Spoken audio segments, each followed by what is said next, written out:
vont aussi à vous, Monsieur Boimard, de nous honorer de votre présence. C'est toujours un peu immodeste pour vous de recevoir ces choses-là, mais c'est vraiment sincère.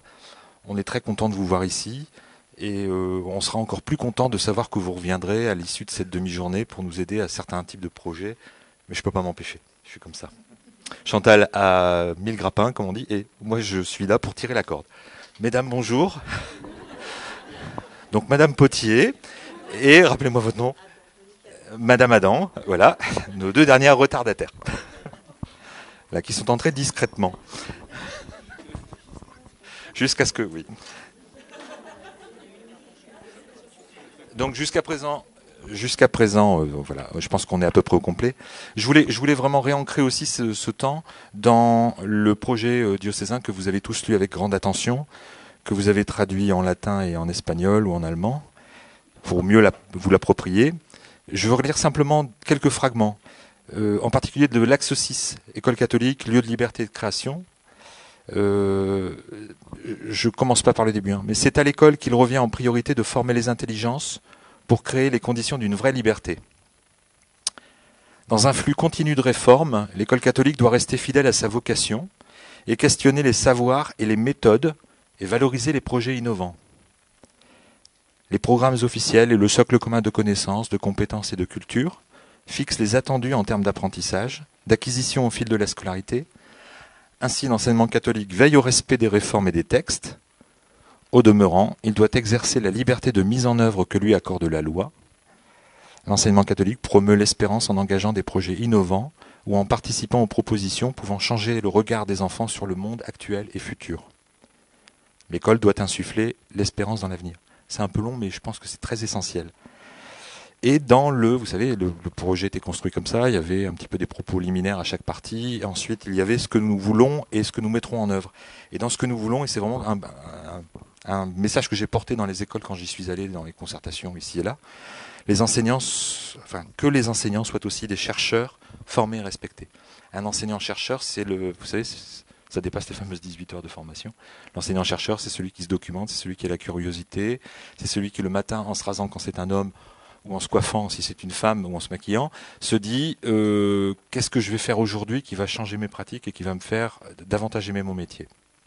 Je pense que ça c'est un des enjeux, même pour certains, je pense que ça fera résonance chez certains.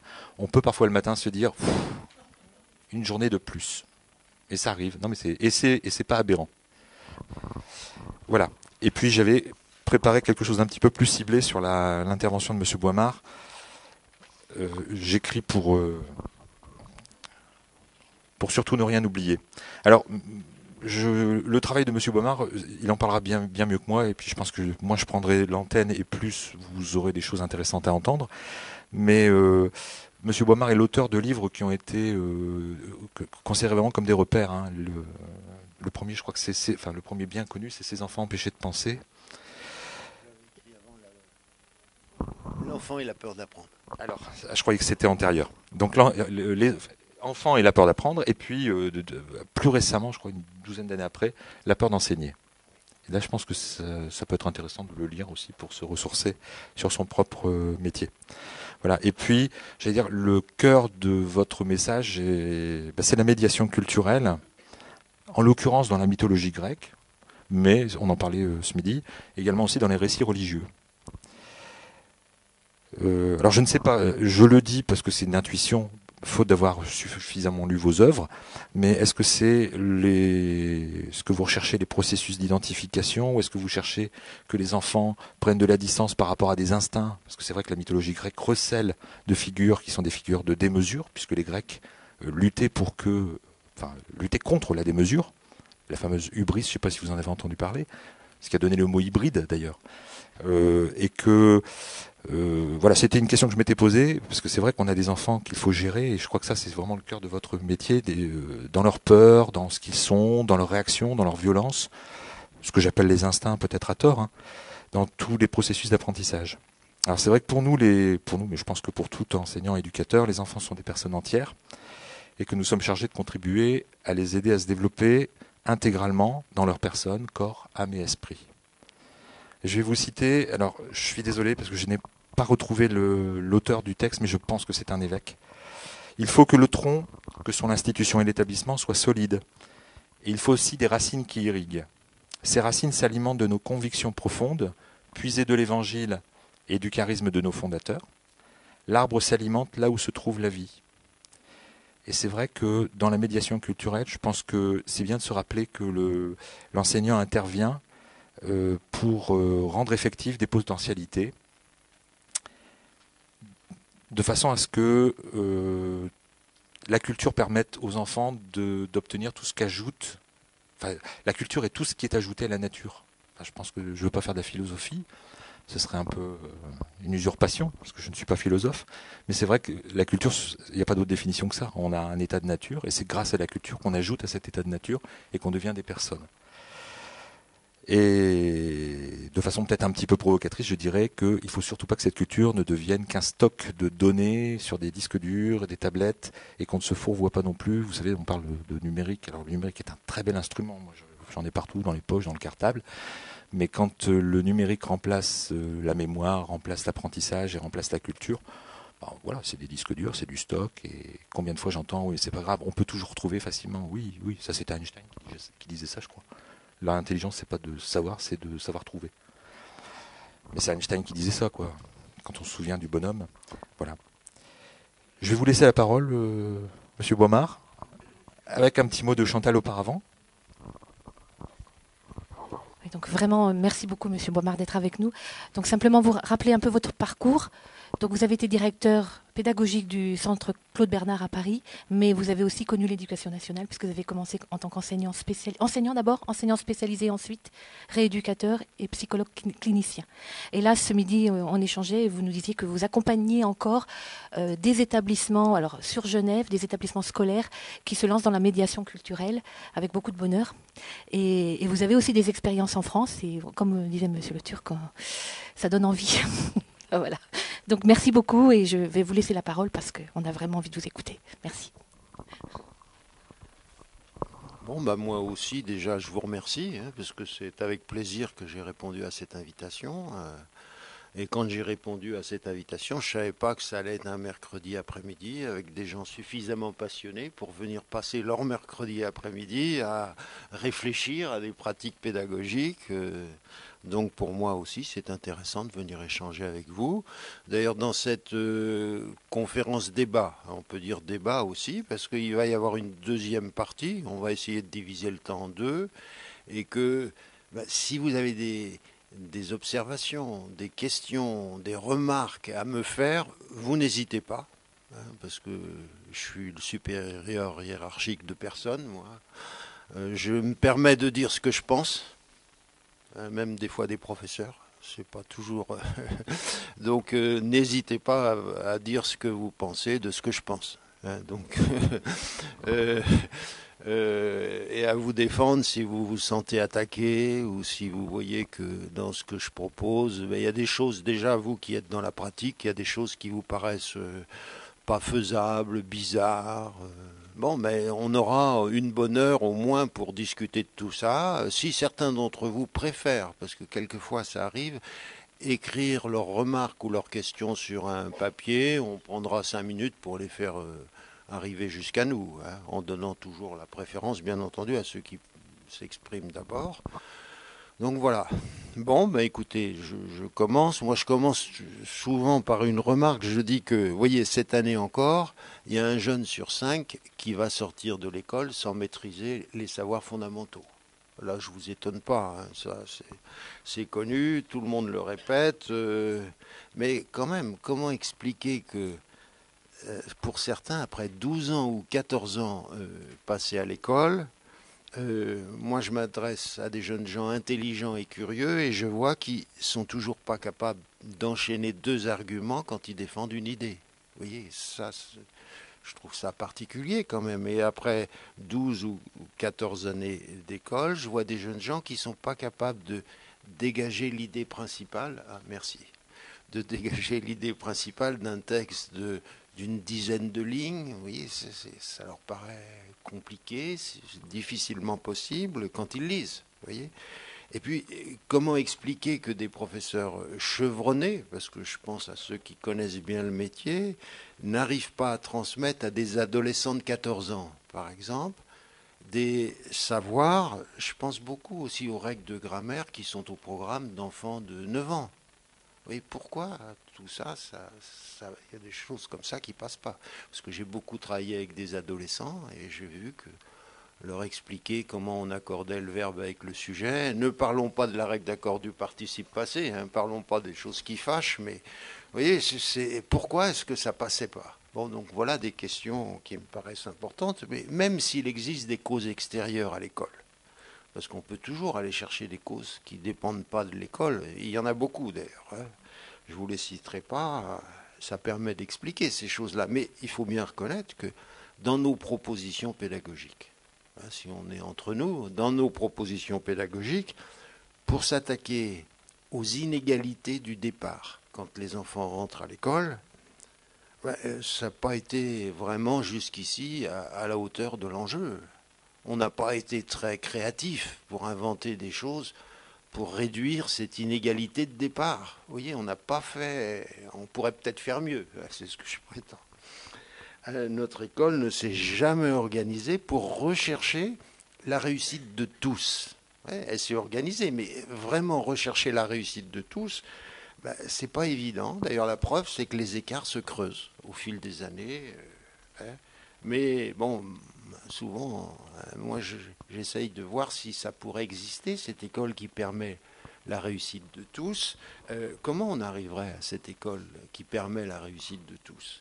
Comment faire pour que chaque élève, et là, quand on s'adresse à des professeurs, quel que soit son niveau de départ, quelles que soient ses compétences, puisse continuer à apprendre dans la réussite tout au long de sa scolarité? Est-ce que c'est possible, ça? Alors peut-être est-ce qu'il faudrait réduire les exigences? Est-ce qu'il faudrait supprimer les programmes et les notes, hein, puisque certains déjà vont dans cette voie? Est-ce qu'il faudrait en revenir à des classes de niveau? Sinon, comment est-ce qu'on peut faire étudier ensemble, dans la même classe, dans la réussite, des élèves qui sont différents, sans freiner les meilleurs? Parce que ça aussi, c'est important, hein. On ne peut pas dire qu'on va ralentir les meilleurs pour aider les moins bons, hein. Le problème est complexe. Il ne faut surtout pas le nier, parce que ça ne se résoudra pas avec des moyens supplémentaires. Même s'il faut des moyens supplémentaires aussi, hein. Ça, je ne suis pas contre les moyens supplémentaires. Mais ça, on aura beau mettre autant de maîtres qu'on veut dans les classes et tout, ça ne se résoudra pas comme ça. Il ne se résoudra pas avec de la bienveillance, même s'il faut aussi de la bienveillance. Mais il y en a qui ont l'air de dire qu'avec la bienveillance, on va résoudre les problèmes. Donc, j'y crois pas en tout cas. Il ne se résoudra pas non plus avec le numérique, même si il faut aussi que l'école s'adapte aux outils modernes d'information et de communication. Ça, mais ce n'est pas le numérique, pour moi en tout cas, qui va résoudre ce problème. Soyons réalistes, pour moi, la réussite de tous ne pourra reposer que sur des changements pédagogiques, et des changements pédagogiques d'importance pour moi, et qui vont bouleverser notre façon de transmettre le savoir à des groupes d'élèves qui vont devenir de plus en plus hétérogènes. Et ça, j'ai l'impression qu'on est parti dans cette voie. Vous voyez, de plus en plus, on a des élèves différents dans les classes. Moi, quand j'ai commencé à être instituteur, vous m'avez un peu rappelé, c'était en 1965, j'ose à peine le dire, parce que, vous voyez, jusqu'à présent, je me vantais d'avoir 20 ans, 30 ans d'expérience. Maintenant, quand je parle de mon expérience, ils vont se dire, mais j'ai peur qu'il y en ait qui commencent à se dire, mais ils radotent. Maintenant, ils commencent à rabâcher un peu. Non, j'espère pas en tout cas. Mais, vous voyez, il va falloir apprendre à transmettre le savoir à des groupes de plus en plus hétérogènes. Donc il y aura des changements de la pédagogie. Alors dans ce qui va suivre, moi je vais me permettre de tenter d'apporter des réponses à ces questions délicates. Je vais me lancer. Je vais même me risquer à faire des propositions pédagogiques précises qui, selon moi, s'avèrent indispensables pour conduire un groupe un groupe d'élèves, sans marginaliser les élèves qui n'ont pas le niveau pour faire le programme. Parce que partout où je vais, les professeurs me disent ça. Ah oui, mais comment je fais avec celui-là? Il n'a pas le niveau pour faire le programme. Et en effet, il a raison, le professeur, il n'a pas le niveau pour faire le programme. Comment on fait avec tout ça? Alors pour cela, moi, je vais m'appuyer sur dans ce qui va suivre. Donc je vais m'appuyer sur deux certitudes. Vous allez voir, il y a deux certitudes qui, pour moi, sont importantes et qui me viennent de mon expérience professionnelle. Je précise que j'ai un parcours un peu particulier, un peu spécifique, qui m'a confronté donc pendant toute ma carrière à des enfants et à des adolescents normalement intelligents, normalement curieux aussi, et toujours en but avec les savoirs fondamentaux que propose l'école, malgré leur intelligence normale. Moi, j'ai connu que ça tout au long de ma carrière. Bizarre, vous allez dire. Je les ai connus. D'abord, j'ai été très vite instituteur spécialisé. J'ai enseigné à un endroit qui s'appelle Vitry-sur-Seine. Je ne sais pas si c'est connu, mais c'est en banlieue parisienne. Et je travaillais dans un centre psychothérapique. J'étais instituteur avec des enfants qui n'arrivaient pas à apprendre à lire. Je dirais même qui ne voulaient pas apprendre à lire. Ils ne voulaient pas apprendre à lire, ils ne voulaient pas apprendre à écrire, bien sûr. Ça a été ma première expérience pédagogique. Ça a duré presque une quinzaine d'années. Ensuite, j'ai beaucoup animé, mais cette fois au Centre Claude Bernard de Paris. Venez avec nous. Au Centre Claude Bernard de Paris, j'ai beaucoup animé des groupes de soutien psychopédagogique et qui cette fois étaient réservés à des adolescents en échec au collège. Vous voyez, c'était sur le 20e arrondissement de Paris, je travaillais. Et là, on avait cette spécialité au Centre Claude Bernard, c'est-à-dire de recevoir les adolescents qui étaient toujours à la limite de se faire exclure du collège. Voilà, le principal les gardait, mais toujours en disant aux familles, attention, s'il ne consulte pas au Centre Claude Bernard, il va être renvoyé. Bon, donc j'ai beaucoup connu ceux qui se font coller au brevet des collèges. Moi, c'est un public que je connais bien. Bon, voilà. Mais ils sont quand même au collège ordinaire. Hein. Alors, et j'ai beaucoup connu leurs parents, hein, parce que j'ai animé à la même époque, hein, j'ai animé pour eux, c'est-à-dire pendant presque une vingtaine d'années, hein, des groupes de parole et de réflexion sur les difficultés, le décrochage scolaire, avec les parents. Alors ça, je vous assure, si vous arrivez à mettre ça en place, regrouper des parents pour ces groupes de réflexion et groupes de sur la façon. Là, les parents avaient ce point commun d'être les parents d'un adolescent qui était en résistance au collège. Donc ensemble, je vous assure qu'ils réfléchissent bien les parents. Puis ils ont des choses à se dire. Bon, et je les ai beaucoup connus et je connais encore les parents puisque j'ai une consultation de psychologue clinicien en libéral.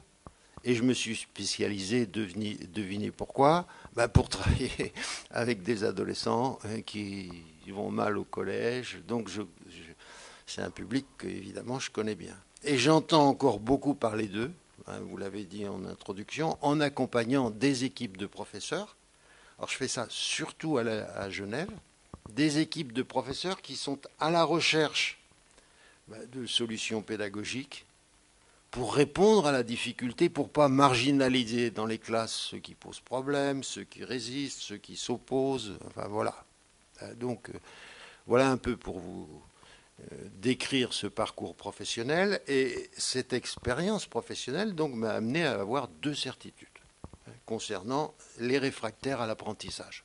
C'est de cela que je parle d'abord. Première certitude, pour moi, les enfants intelligents qui n'accèdent pas aux savoirs fondamentaux, ils ont un point commun pour moi, c'est qu'ils sont déstabilisés par le temps réflexif de l'apprentissage. Alors je vais expliquer un peu mieux. Et ce n'est pas évident à constater pour un professeur. Parce que pour éviter ce désagrément, on va voir des enfants jeunes, alors chez les adolescents c'est beaucoup plus net, mais chez les enfants jeunes, ils commencent à court-circuiter ce temps réflexif. Ils font ce qu'il faut pour inventer des stratégies d'apprentissage appauvries, alors quelquefois avec des troubles du comportement, quelquefois aussi avec des troubles de l'instrument. Pour moi, beaucoup de fausses dyslexies, de fausses hyperactivités, tout ça entre là-dedans, et ça en fait partie. Ces troubles qui les empêchent d'en arriver à la maîtrise des savoirs fondamentaux et qui en plus brouillent nos observations. Parce que du coup, on fait beaucoup d'hypothèses sur ces difficultés d'apprentissage, alors que pour moi, il y a un point de départ que je vous encourage à tenter de repérer aussi, on verra. Alors pourquoi cette déstabilisation? Vous allez me dire, c'est la première question. Pourquoi est-ce que certains seraient déstabilisés par le temps réflexif de l'apprentissage, par la réflexion? Quelles sont aussi ces différentes stratégies d'apprentissage appauvries dont je parle et ces troubles qui permettent d'éviter le temps réflexif? Quand je vais vous expliquer ça, ça aidera à mieux repérer ceux qui fonctionnent comme ça. Alors je vais bien entendu répondre à ces questions. C'est ce qui va me permettre aussi de justifier ma deuxième certitude, parce que j'en ai deux. Oui.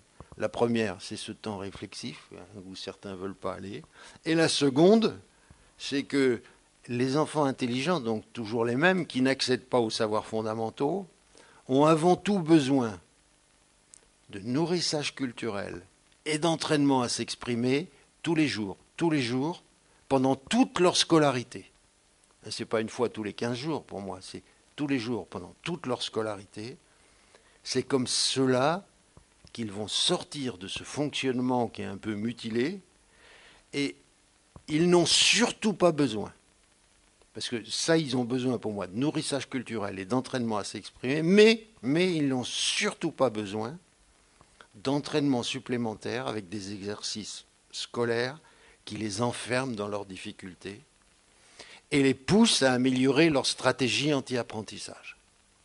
Et c'est terrible, parce que tous, moi-même aussi le premier, j'ai aussi ce défaut, on a beaucoup de mal à se débarrasser de ça, et on continue à croire qu'avec certains exercices, on va pouvoir combler les lacunes, on va pouvoir mieux repartir avec les bases, et avec certains, on n'est pas raisonnable, on n'arrive pas à voir que ça ne marche pas. Parce qu'après un professeur, c'est un autre qui prend le relais. Là, je mets en cause toute l'institution, parce qu'il y a des professeurs raisonnables, ils voient que ça ne marche pas, ils arrêtent, mais il y en a toujours un autre qui peut prendre le relais. Donc ça, je vous encourage à bien repérer ça aussi. Alors les conséquences de ma deuxième certitude, pour moi, c'est assez facile à résumer. Ces élèves ne pourront combler leurs lacunes que si on les aide d'abord à restaurer leur machine à penser. D'abord ça. Alors c'est ici que je préconise justement la culture et le langage. Or, l'expérience nous montre, et là vraiment, c'est ce qu'on commence à arriver à démontrer avec les classes à Genève, que si on fait fonctionner une classe en primaire ou au collège, en consacrant 1 heure tous les jours à du nourrissage culturel et à de l'entraînement à s'exprimer, on construit pour la classe un tremplin particulièrement efficace, bien entendu, pour relancer la capacité réflexive des réfractaires à l'apprentissage. C'est pour ça qu'on fait ça. Mais aussi, et c'est ça qui est intéressant, pour stimuler l'intérêt, pour stimuler l'envie d'apprendre de tous, y compris celle de nos meilleurs élèves. Alors ça, vraiment, là, à Genève, on découvre vraiment ça dans des classes hétérogènes, vous voyez, même si ce nourrissage culturel et l'entraînement à s'exprimer, c'est d'abord pour réveiller ceux qui n'arrivent pas aux savoirs fondamentaux. On voit que les meilleurs, un peu boostés par la culture et le langage, deviennent encore meilleurs. Vous me direz ce que vous en pensez, ce qui fait tomber en sorte cette crainte légitime qu'on peut tous avoir que l'aide pédagogique adaptée aux moins bons va freiner les meilleurs. Là, c'est le contraire qui se passe. Avec le nourrissage culturel et l'entraînement à s'exprimer, c'est le contraire donc qui a lieu. Ce qui m'amène à prétendre, alors là, vous allez peut-être pas être content quand je dis ça, moi, qu'il ne faut pas avoir peur des mauvais élèves. C'est en répondant à leurs besoins, mais à leurs vrais besoins, que nous allons trouver le secret pour favoriser l'envie d'apprendre de tous nos élèves et pour améliorer le fonctionnement de notre école. Je vais loin, hein, vous voyez. Alors, comment on met tout ça en place? Comment on met ça en place dans une classe? De quoi s'agit-il quand je parle de nourrissage culturel? Oui, moi je travaille tous les jours avec des professeurs, donc faut bien qu'on s'explique là-dessus. Ce n'est pas seulement un mot. Comment entraîner des élèves à s'exprimer tous les jours? Parce que je sais que ça c'est dur. C'est la séquence pédagogique la plus difficile à mettre en place et la plus difficile à bien faire fonctionner. Mais il y a des moyens, donc j'en parlerai aussi. Est-ce qu'on peut toujours faire le programme? C'est ça ça fait peur à beaucoup d'enseignants. Quand on consacre 1 heure tous les jours, avec du nourrissage culturel, et de l'entraînement à parler, et de l'entraînement à écrire. Ça, je vais en parler. Bien entendu, je vais répondre donc à ces questions en détaillant l'organisation des classes qui fonctionnent ainsi.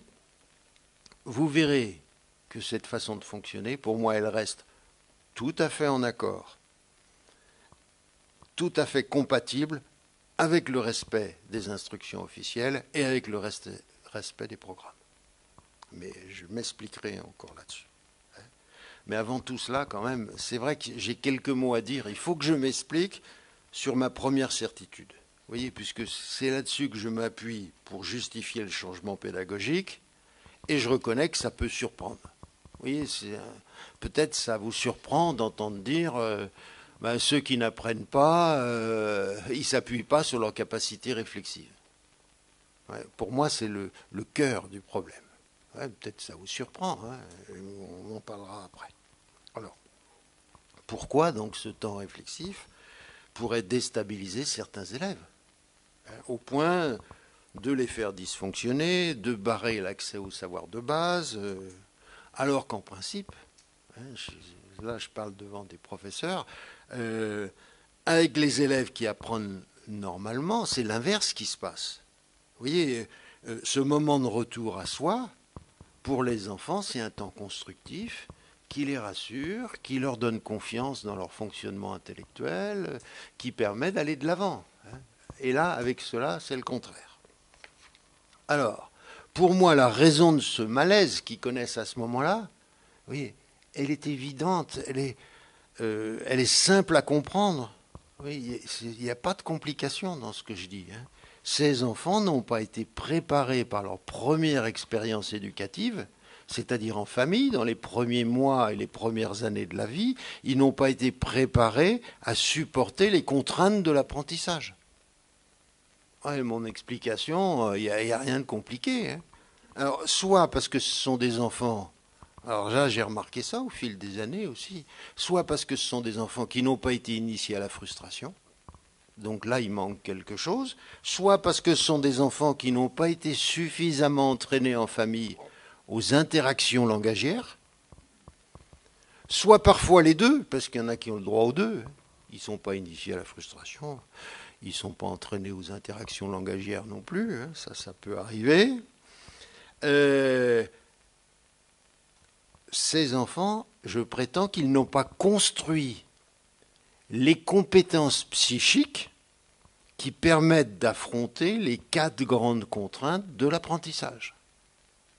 Et ils n'ont pas construit cette armature psychique qui permet de se confronter aux contraintes de l'apprentissage. Je les cite, puisque je dis 4 grandes contraintes. La première, être capable d'admettre ses propres insuffisances. On voit bien les enfants qui résistent à l'apprentissage de la lecture, il y a quelque chose de ce côté-là. Ils ne sont pas capables de savoir attendre, pas capables de respecter des règles précises. Vous avez vu, pour apprendre à écrire, à lire, toutes les règles qu'il faut appliquer strictement. Et ils ne sont pas capables d'accepter un petit moment de solitude. Ça, même si vous faites de la pédagogie active, même si vous faites plaisir à votre élève, à vos élèves, le véritable apprentissage, et toujours ils réclament un passage par ces contraintes. Ça, aucun professeur ne pourra effacer ça. Il faut reconnaître qu'on manque de quelque chose, il faut savoir attendre, il faut respecter des règles, il faut être capable de vivre un petit moment de solitude. Voilà, c'est ça c'est incontournable. Même celui qui fait de la pédagogie Freinet, Montessori, n'importe quoi, il y aura toujours ce passage. Or, il se trouve, donc, je n'ai pas besoin de vous dire, je pense que je ne vais pas plus loin, mais on voit bien que des enfants qui sont en difficulté, ils ont construit souvent un équilibre psychique un peu sur l'inverse. Ils arrivent à l'école avec des idées de toute puissance, d'omniscience, des idées de complétude, un besoin de tout de suite, un refus de respecter des règles. Vous voyez, ça, je pense que ça, les observations des professeurs là-dessus, elles sont faciles à faire. Ça. Vous regardez les points communs entre ceux qui refusent les apprentissages de base, vous allez vraiment retrouver ça. Or, il se trouve, pour moi, que ces contraintes, vous voyez, inhérentes à la conquête des savoirs fondamentaux, parce que les savoirs fondamentaux sont très demandeurs, ils demandent beaucoup sur ces contraintes.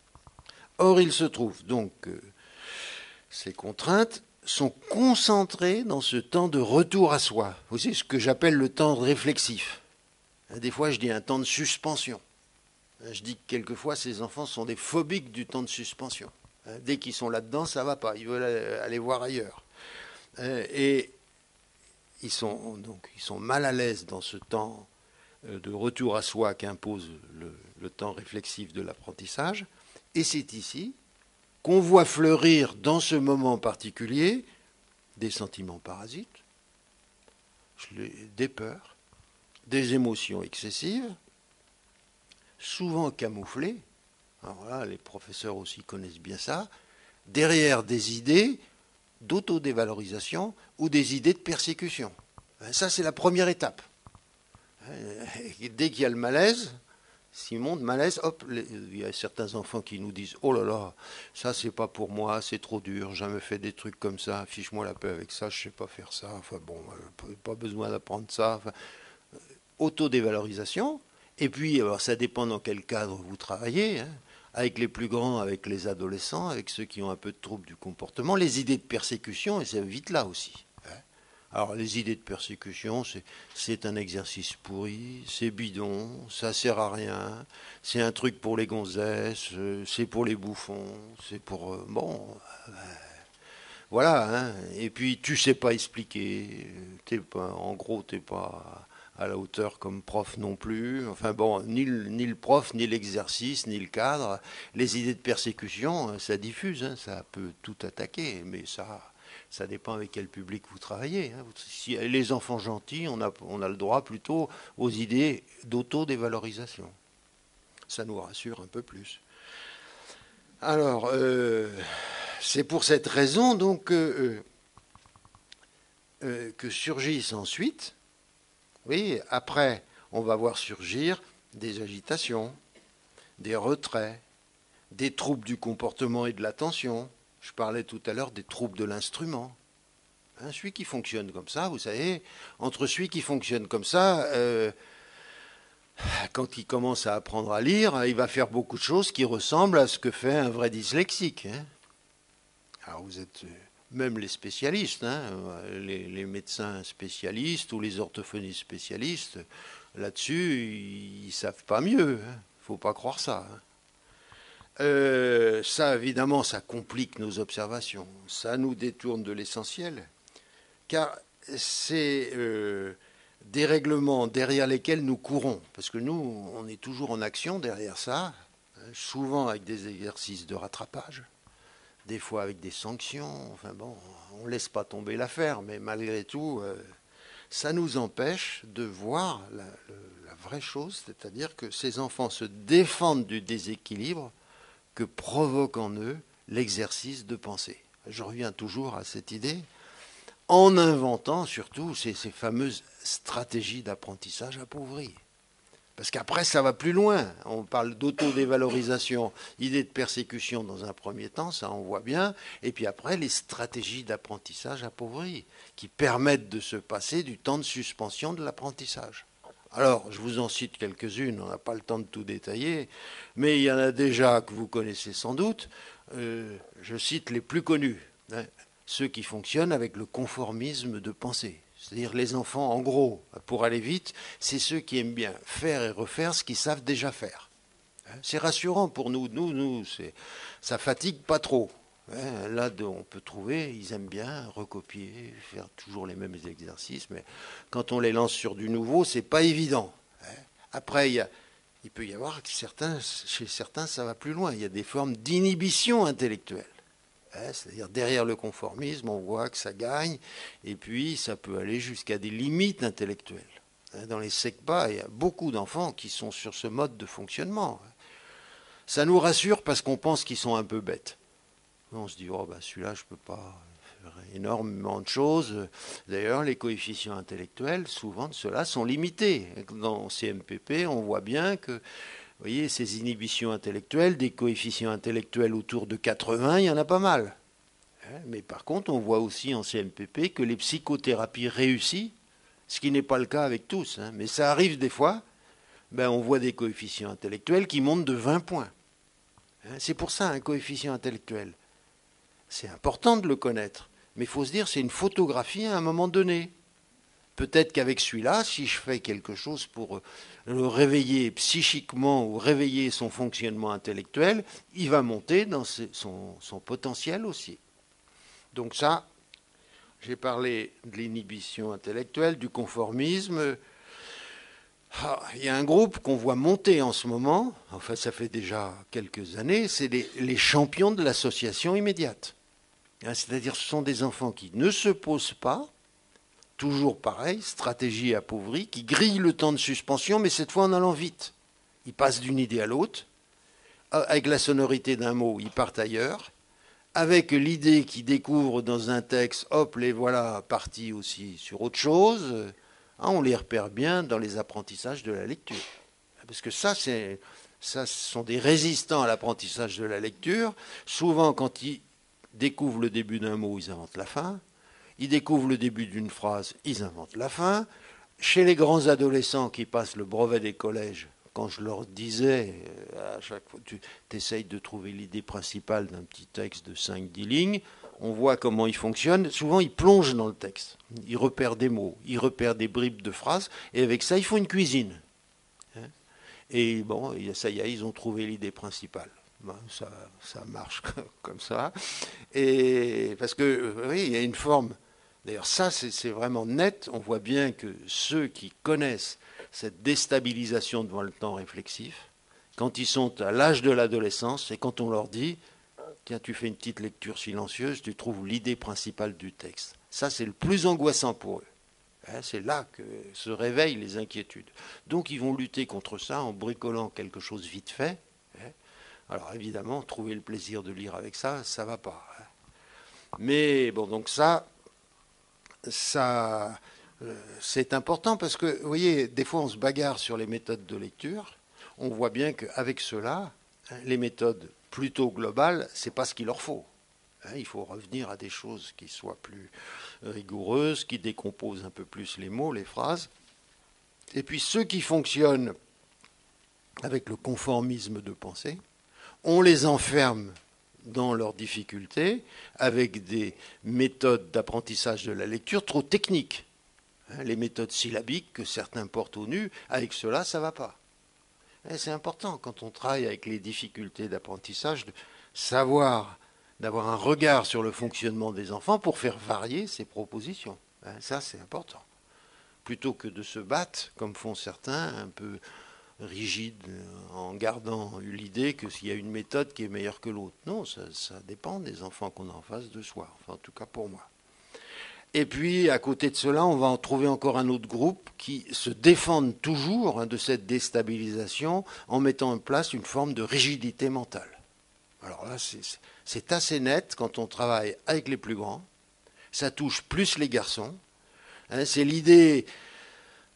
ceux qui travaillent avec les classes de collège difficiles, ce fonctionnement en rigidité mentale qui est souvent contagieux dans la classe.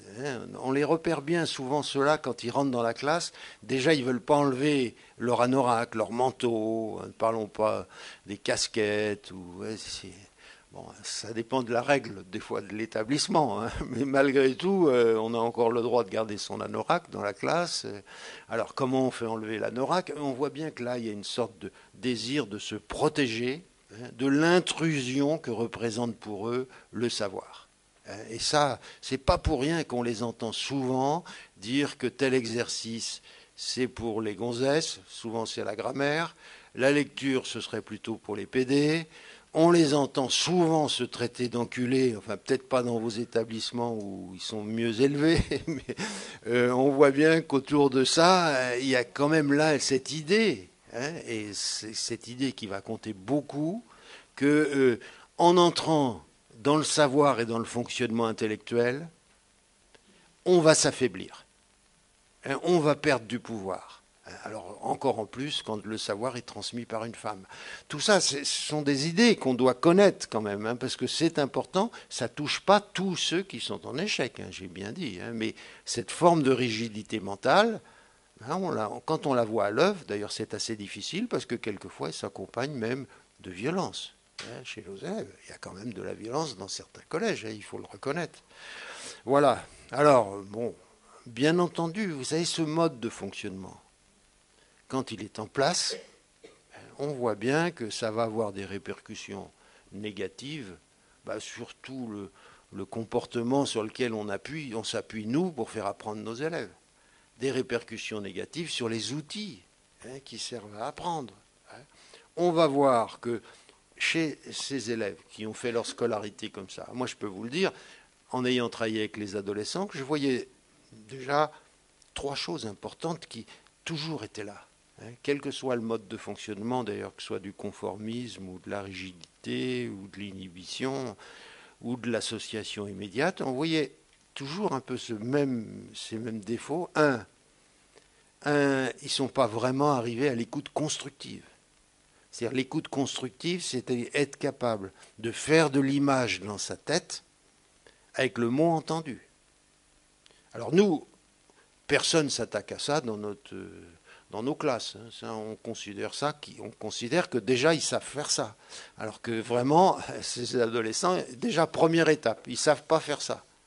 Alors comment voulez-vous qu'ensuite ils soient déjà à l'étape numéro 2 qui consisterait à se faire de l'image dans sa tête avec le mot lu? Ça non. Il faut d'abord franchir la première étape. On va voir que le langage va souffrir aussi. C'est-à-dire, vous voyez, la possibilité d'arriver au stade du langage argumentaire. Un langage argumentaire, c'est-à-dire c'est un langage qui tient compte de l'autre pour échanger. Si on veut simplifier les définitions, pour moi c'est comme ça que je le vois. C'est-à-dire on voit des enfants, ils ne savent pas enchaîner 2 arguments pour tenter de défendre une idée. Ils ne savent pas questionner leur interlocuteur, parce qu'ils n'ont pas compris quelque chose. Ils ne savent pas prendre un exemple pour se faire mieux comprendre. Ils ne savent pas s'appuyer sur la parole de l'autre pour tenter de le contrer s'ils ne sont pas d'accord.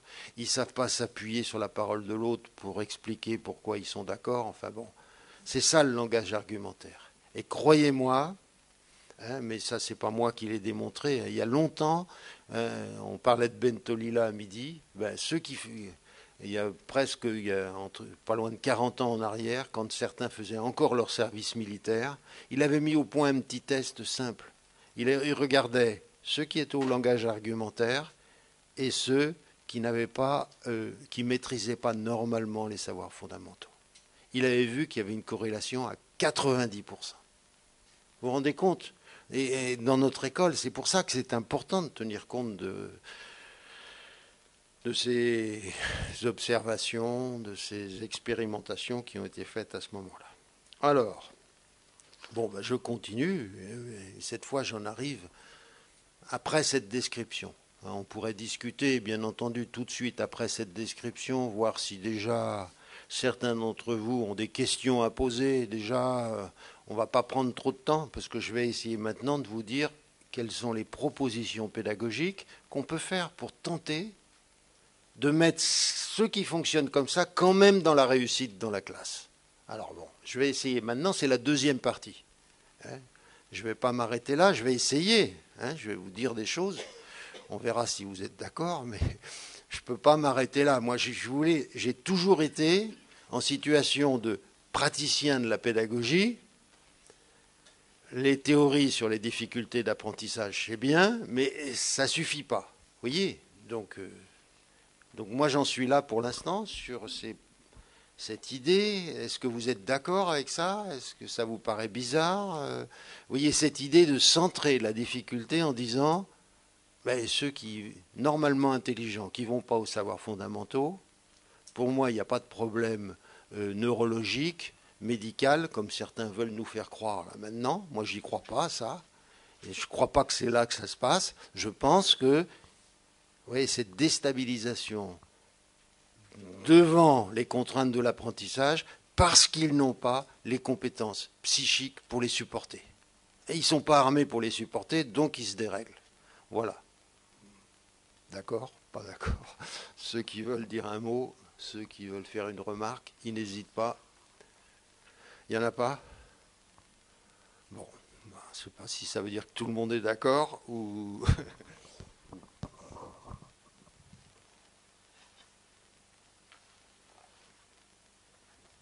vous direz après.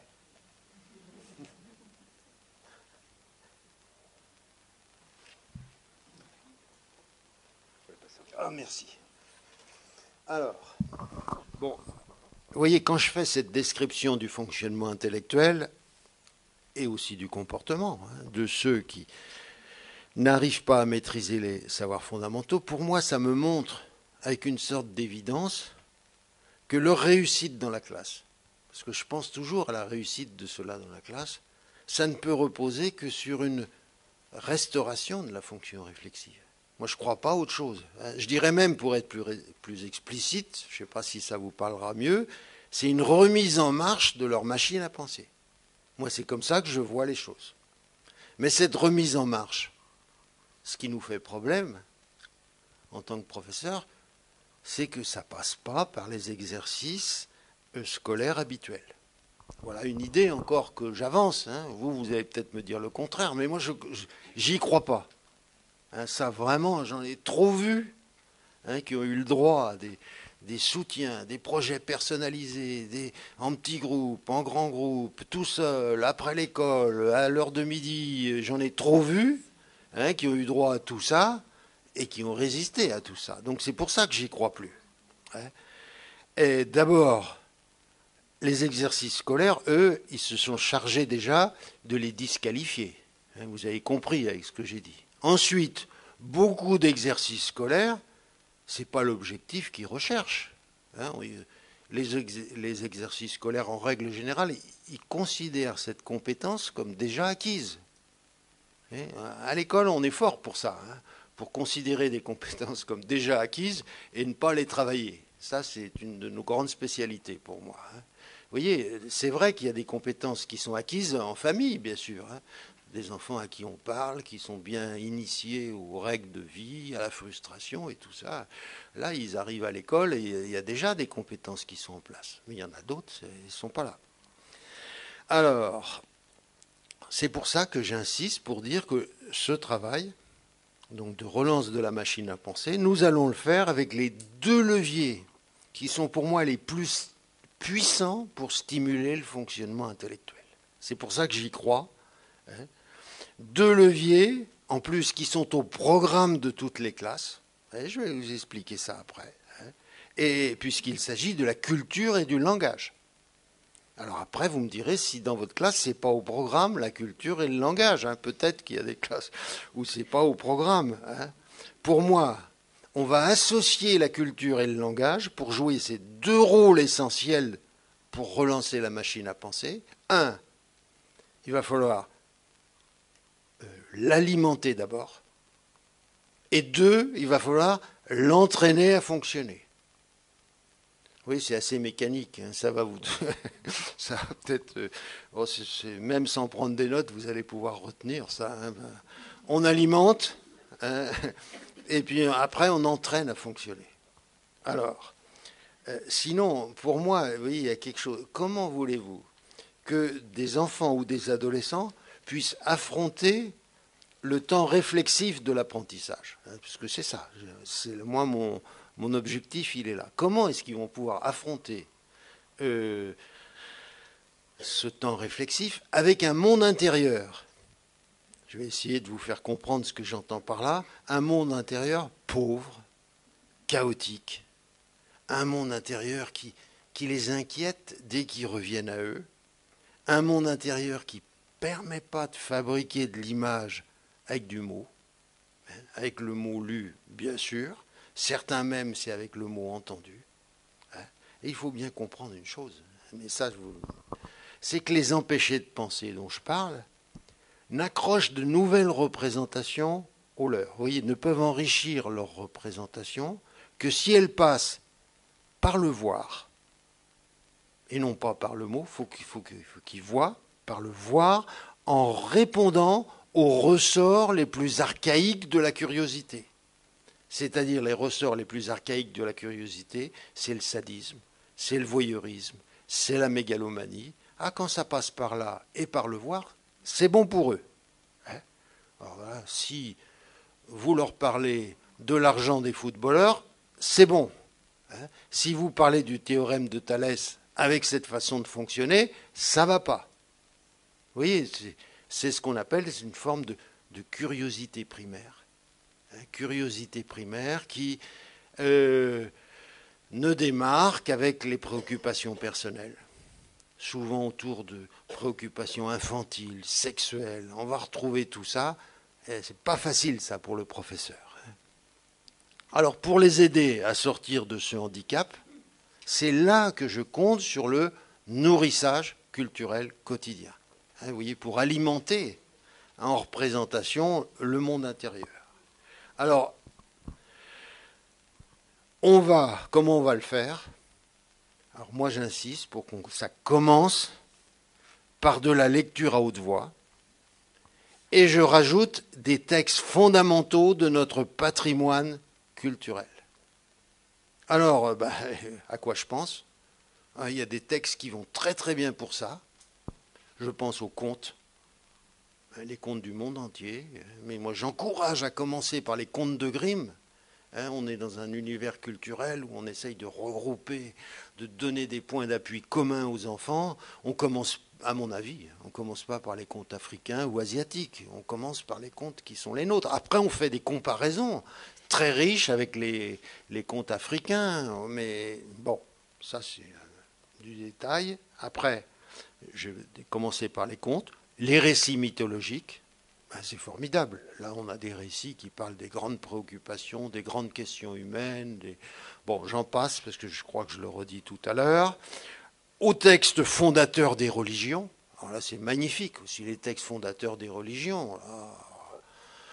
Les grandes questions humaines, elles sont toutes abordées dans la Bible. Faire des comparaisons après des textes religieux. Bon. Il y a des romans initiatiques qui sont très faciles à utiliser. Tous les Robinson, des romans historiques. Moi, j'ai beaucoup utilisé des romans de Jules Verne, des romans de Jack London. Vous voyez, des romans où un héros est souvent engagé dans une épreuve d'apprentissage. Vous voyez, ça, c'est important et ça aide beaucoup les enfants. S'identifier à un héros qui est engagé dans une épreuve initiatique, dans les contes d'ailleurs, il y a beaucoup ça aussi. Alors, et puis peut-être, alors parce que là, je travaille aussi avec des enseignants qui ont d'autres passions que moi, qui arrivent à travailler avec la poésie. J'en vois qui travaillent avec les fables de La Fontaine. Moi, j'ai jamais vraiment réussi. Quelquefois avec du théâtre. Mais bon, je ne conseille pas de commencer par ça. Je conseille de commencer par le plus simple. Le plus simple, c'est toujours les récits les plus courts, parce qu'au début, on va être obligé de travailler l'écoute avec certains qui ne savent pas écouter, donc on va travailler ça. Il faut des récits courts. On ne commence pas à s'engager sur un roman qui va durer 2 mois, alors qu'on a perdu à la première séance celui qui ne sait pas écouter. Donc ça se travaille.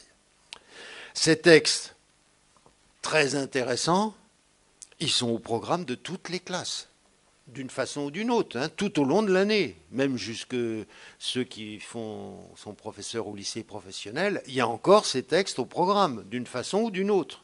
Hein. Les contes, d'ailleurs, ça s'étudie encore à l'université. Hein, ça. Donc, c'est important que ce soit lu à haute voix. Alors, vous voyez, on arrive maintenant dans la technique ou dans la cuisine pédagogique. Je dis pas plus de 12 minutes tous les jours, 12 à 15 minutes maximum. On va les utiliser ensuite comme tremplin pour entraîner les élèves à s'exprimer, à l'oral et à l'écrit. Et on va les utiliser comme tremplin pour donner du sens au savoir. Là, je vais vous donner des exemples après. Hein. L'animation de 7 heures, qui va la faire? Alors, si vous travaillez dans les classes primaires, ben, c'est évident, hein, c'est le professeur de la classe, l'instituteur qui va engager ça. Mais si on travaille dans un collège, ça peut être plusieurs professeurs qui se forment à cette animation. Hein, évidemment, le même professeur, parce que je dis 1 heure tous les matins, si possible la première heure de la journée. Alors si c'est le même professeur qui fait 4 heures, bah, c'est vrai que s'il n'aura pas le temps de faire son programme, celui-là. Mais il n'y a pas besoin d'être professeur de français pour faire cette animation. Je travaille avec un collège à l'île de la Réunion. Il y a 25 professeurs qui se sont formés entre eux, hein, c'est de la co-formation ça, à faire cette heure d'animation. Donc le professeur de sport qui voulait le faire, lui aussi, quand c'est son heure de commencer la journée, c'est l'heure de sport, il fait cette animation. Les élèves sont habitués, ils réclament d'ailleurs tout de suite en arrivant, c'est l'heure de médiation culturelle, ils ont un cahier spécial pour ça. Donc si c'est le professeur de sciences, d'histoire, de français bien entendu, lui encore plus que les autres, hein, il peut assurer 2 heures sur les 4 par exemple, parce que c'est carrément son programme. Alors faire parler les élèves, les faire écrire, avoir les grands points d'appui avec ces textes littéraires, donc ça c'est évident. Bon, alors, qu'est-ce que j'ai à dire après? Pourquoi des textes fondamentaux? Oui, il faut que je réponde aussi à cette question. Pourquoi pas, par exemple, parce que certains me disent, mais pourquoi on ne travaillerait pas avec l'actualité? Ah, ben oui, bien sûr. Pourquoi est-ce qu'on ne travaillerait pas avec l'histoire du quartier? C'est intéressant aussi l'histoire du quartier. Pourquoi est-ce qu'on ne travaillerait pas avec l'histoire de la famille de certains de nos élèves qui viennent quelquefois de l'autre partie du monde et qu'avec ça on aurait de quoi faire aussi? Non, moi je dis carrément, non, c'est pas pareil. Parce que les textes fondamentaux, déjà, premier avantage, ils vont prendre de la distance dans le temps et dans l'espace avec des préoccupations personnelles qu'il est toujours délicat de traiter en classe. Donc, important qu'il y ait cette distance dans le temps et dans l'espace. Ensuite, pourquoi les textes fondamentaux toujours? Je vois une chose. Ils sont capables de mobiliser l'intérêt de tous les élèves. Ça, vraiment, je vous le garantis. Y compris ceux qui sont le plus en difficulté. Dès qu'on a réglé ce problème d'écoute, qui va demander quelquefois un peu de temps, on voit qu'on peut intéresser avec ces récits même les élèves qui ont un monde intérieur chaotique, même ceux qui sont violents, même ceux qui ont beaucoup de mal à entrer dans une histoire. Là, ce sont des histoires qui souvent frappent fort. Ensuite, ils sont capables de stimuler la pensée de tous. Je pense toujours à nos meilleurs élèves, parce qu'ici aussi, on a des points d'appui. Vous voyez, ces récits qui mettent en mots et en histoire les grandes questions, les grandes angoisses humaines. Relisez la Bible, vous verrez comment ça commence. Au bout des 4 premiers chapitres, vous allez voir, il y a, il y a de la désobéissance. Il y a après l'origine et la création du monde, on arrive très vite à la désobéissance, des rivalités fraternelles, il y a des choses très importantes qui frappent fort finalement sur l'imaginaire de nos jeunes élèves. Et ce qui est important, c'est que souvent dans ces récits, ça vient montrer aux élèves qu'il s'agit de préoccupations universelles. Et ça, c'est important pour eux aussi. Surtout pour ceux qui fonctionnent en curiosité primaire, qui sont toujours à avancer avec leurs préoccupations personnelles, infantiles. Vous voyez? Bon. Et puis, j'ai dit, capable de mobiliser l'intérêt de tous. Pour nous, ça c'est important. Quand on a affaire avec des élèves qui n'ont pas les bases pour faire le programme, comment on les intéresse autrement? Il faut les intéresser et il faut les faire participer. Déjà, la pédagogie, ça commence là. Si celui qui n'a pas les bases, on ne l'intéresse pas et on ne le fait pas participer, je ne vois pas où est-ce qu'on peut le raccrocher. Et puis ensuite, il donne les moyens à ceux que j'ai appelés les empêchés de penser, d'enrichir leur monde intérieur. Ça, c'est extrêmement important, de commencer à avoir des mots à mettre sur ses sentiments, sur ses émotions, sur ce qui parasite finalement le fonctionnement intellectuel. Vous voyez, ça c'est extrêmement important d'avoir du mot et du récit, une mise en histoire d'émotions qui bien souvent amènent ces enfants à être un peu chaotiques, à être un peu bruts dans leurs réponses, à ne pas pouvoir... à être déstabilisés par le retour à eux-mêmes. Vous voyez, là, tandis qu'on leur donne une chance de pouvoir un peu enrichir et sécuriser cette dimension intérieure avec ces préoccupations qu'on amène avec du récit. Et pourquoi de la lecture à haute voix? Parce que ça aussi, c'est important. On peut se dire, pourquoi est-ce qu'on ne donne pas ces textes aux élèves et qu'ils ne le lisent pas eux-mêmes? D'ailleurs, beaucoup de professeurs le font, ça. Pourquoi est-ce qu'ils ne le liraient pas le soir en famille? Enfin bon, il y a beaucoup d'idées. Non, pour moi, c'est déjà quand on lit à haute voix dans un groupe, il y a une première chose qui est extrêmement importante, c'est qu'on crée une cohésion de groupe, on crée autour de ce patrimoine commun, on crée une cohésion groupale qui va être extrêmement importante pour faire vivre ensemble des élèves différents. Les faire vivre ensemble et les faire travailler ensemble. Mais on ne fait pas fonctionner un groupe hétérogène sans lui donner un patrimoine commun. Vous voyez, même si vous n'êtes pas d'accord avec moi sur l'utilisation de ces récits, partez toujours de cette idée, un groupe hétérogène ne fonctionnera pas tant que le professeur n'aura pas donné un patrimoine commun qui permet à chacun de reprendre quelque chose dans ce patrimoine commun. Et puis, donc, il y avait aussi une autre raison qui est importante, c'est de favoriser l'écoute constructive. Je vous ai dit, il y a une étape là, c'est incontournable. Ceux qui n'ont pas franchi l'écoute constructive, vous pouvez rester tranquille avec vos exercices habituels. Tant qu'ils n'ont pas franchi ça, vous ne cassez pas la tête. Vous pouvez vous dire, avec celui-là, j'ai quelque chose à faire d'abord. Si je ne fais pas ça, le reste, ça ne passe pas. C'est pour ça, quand on les voit au collège après, comment on peut leur faire comprendre où est le verbe dans une phrase ou des choses aussi simples, c'est parce qu'ils ne sont pas dans cette écoute constructive. Alors bon. Et puis, je remarque une chose aussi qui est intéressante, mais ça, c'est que cette lecture à haute voix, ça favorise ce plaisir de lire. Vous voyez, ça donne aux enfants le plaisir de lire autre chose. D'ailleurs, souvent, les classes à Genève avec lesquelles je travaille, les professeurs font toujours un petit livret pour la famille en disant, vous voyez, pendant 2 mois, on va travailler ça, on va travailler sur l'histoire de Pinocchio, on va travailler sur la mythologie grecque ou sur la mythologie des Nordiques. On vous encourage, en tant que parent, à lire tel texte qui va venir compléter ce qu'on fait en classe. Alors des fois, ils donnent une photocopie pour les parents.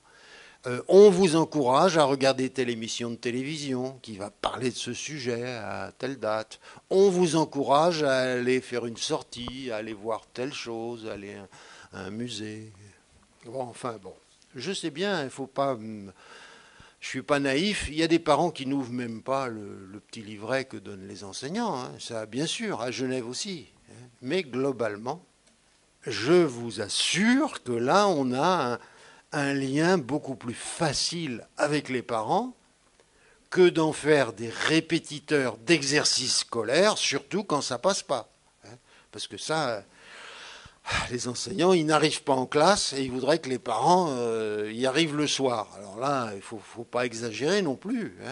Alors là, on arrive à une chose complémentaire, c'est-à-dire qu'en plus d'être en échec scolaire, ces enfants reconduisent des problèmes relationnels à l'intérieur de la famille. Parce que tous les parents ne laissent pas tomber, il y a des parents qui s'accrochent, encore plus que les enseignants.